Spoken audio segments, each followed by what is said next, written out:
Hey, one last video. I had to move inside because it got too dark out there.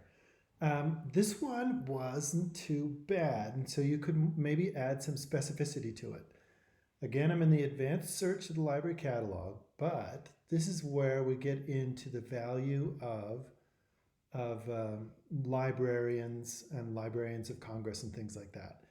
So in any field, we did Reconstruction or post-Civil War. So Reconstruction, the political terminology used, and it doesn't have to be in parentheses, it's just left over.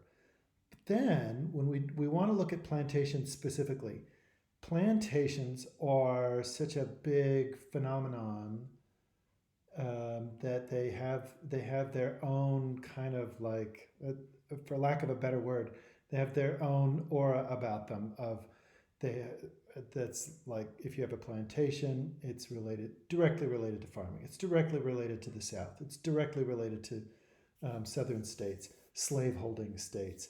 It's very tied to that. It's jargon of an era.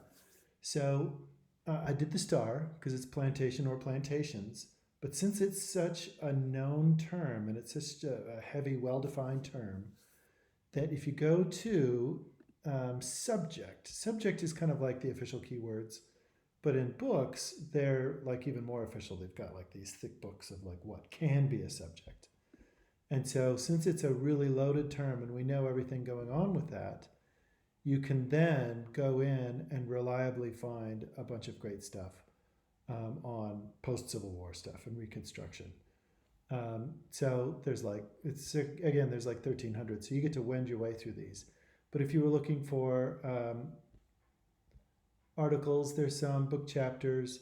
I don't know if JSTOR is indexed in this. It might be worthwhile going there. But here we have one, Southern Planters in the Civil War and Construction. That one might answer, that's a book, that might answer both of the questions. It's a physical book, so you would have to go request it at the library. How do you do that? If you're not familiar with this, right now we're actually mailing books to people's places of residence, so you don't have to go into the library. But what you would do if you wanted to request a book that was in print only, I'm going to wait for this to load, is you click on the record itself, and then it says login to review request options, and the login is tied to your UNID, so it tells the library like where to send it and who you are and things like that. But let me show you one thing that you can do. So you can have it pulled from the shelf for you and sitting in the library reserve, which is now at the first floor and just a bookshelf that sits there.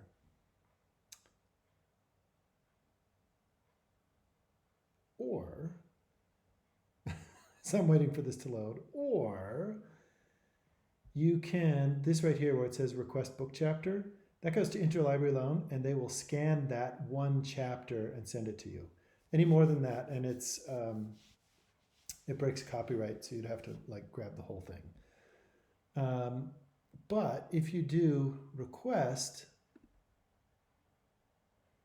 this is where it says you can pick it up in the library, or for home delivery, address for your initial setup. And here you can see the subjects. So you could do Reconstruction and add keywords and things like that. Okay? Let me know if all of these videos have helped or not and where we can go from here. And I'm happy to help. I think it's a really cool project that you're working on, and I'm delighted to play a part as much as I can. Have a nice weekend.